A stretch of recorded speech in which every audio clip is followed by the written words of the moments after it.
دکتر کارتر هستم. بیمار لورا ویوره، 26 ساله، بابت مزاحمت خیابونی پلیس احضارش کرده، بعدم آوردنش اینجا. سابقه بیماری روانی داره؟ تو گزارشات پلیس چیزی پیدا نکردن، ولی انگار هفته پیش توی حادثه‌ای بوده. جریان این حادثه چی بوده؟ انقدر با چکش زدن تو صورت یکی از استادای دانشگاه که مرده. این دخترم تنها شاهد بوده. با چکش؟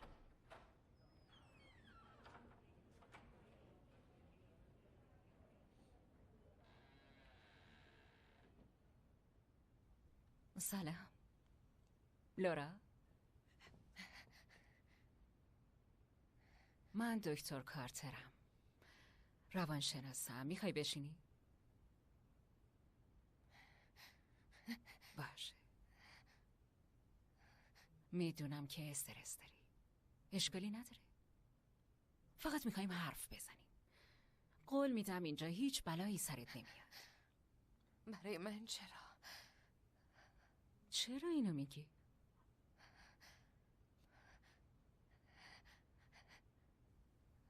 خیلی خوب، بیا بشین.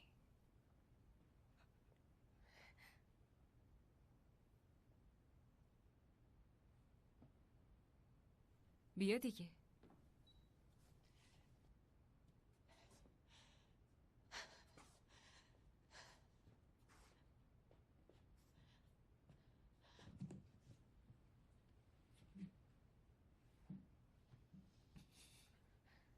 خیلی خوب، میخوام چند تا سوال ازت بپرسم، شاید به نظر مسخره باشن. میدونی امروز چند شنبه است؟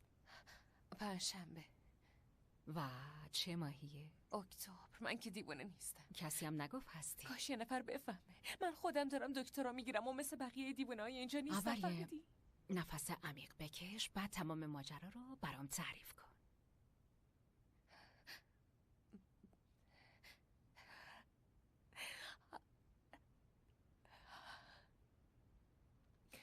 یه چیزی میبینم هیچ کسی از خودم نمیتونه ببینه. خودم هم میدونم این حرفام شبیه حرفای دیوونه هاست، ولی یه چیزیه که نمیتونم توضیحش بدم. بگو ببینم چی میبینی؟ شبیه آدمه، ولی یه نفر خاص نیست. من که متوجه نشدم. این چیزی میتونه شبیه هر آدمی باشه، شبیه آدمای مختلف. بعضی وقتا وانمود میکنه شبیه کسی که میشناسم، بعضی وقتا هم غریب است، میفهمی؟ بعضی وقتا شبیه بابا بزرگم میشه که وقتی 7 سالم بود جلوی چشمم مرد. ولی همه اینا این شبیه اینه که انگار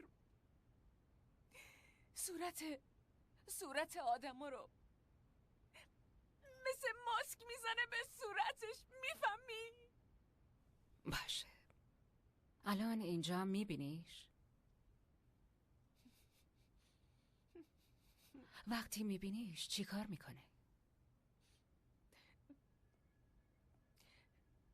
به هم لبخند میزنه. نه یه لبخند دوستانه، بدترین لبخندیه که تو عمرم دیدم. هر وقت میبینمش یه حس وحشتناک دارم که الان حتما یه اتفاق بدی میفته. بیشترین ترسی که دارم موقعیه که اونو میبینم. لورا، تو خانواده‌ات کسی رو داری که تا حالا سابقه توهم داشته باشه؟ این توهم نیست، واقعیه. متوجه نیستی؟ اون چیز اذیتم میکنه. فقط منم نیستم، آدمای اطرافم و تمام زندگیمو به گند میکشه. همه وجودمو، ذهنمو درگیر میکنه، با هم حرف میزنه. تازگی هم بهم گفت که امروز من قراره. خیلی خوب، چیزی نیست. میدونم وضعیتی که داری حس کاملا واقعی داره. بعضی وقتا خیلی درگیر احساساتمون میشیم یا یه حادثه‌ای باعث میشه ذهنمون درگیر یه چیزایی بشه که اصلا حرفامو نشنیدی. خدای من قراره بمیرم و هیچ کس ذره‌ای به حرفام گوش نمیکنه. خیلی خوب لورا. خدای من. ببین چیزی نیست لورا، میشه لطفاً به من نگاه کنی؟ چیزی نیست. منو ببین. من وای خدا، نه اون اینجا. Hey, it's okay. It's just us. There's nobody else here.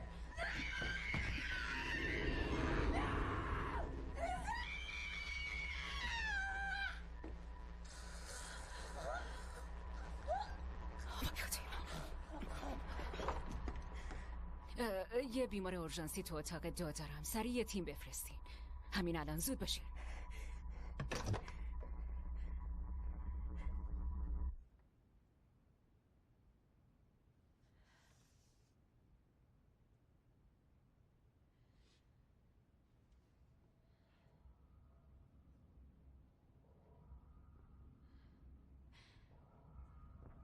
لورا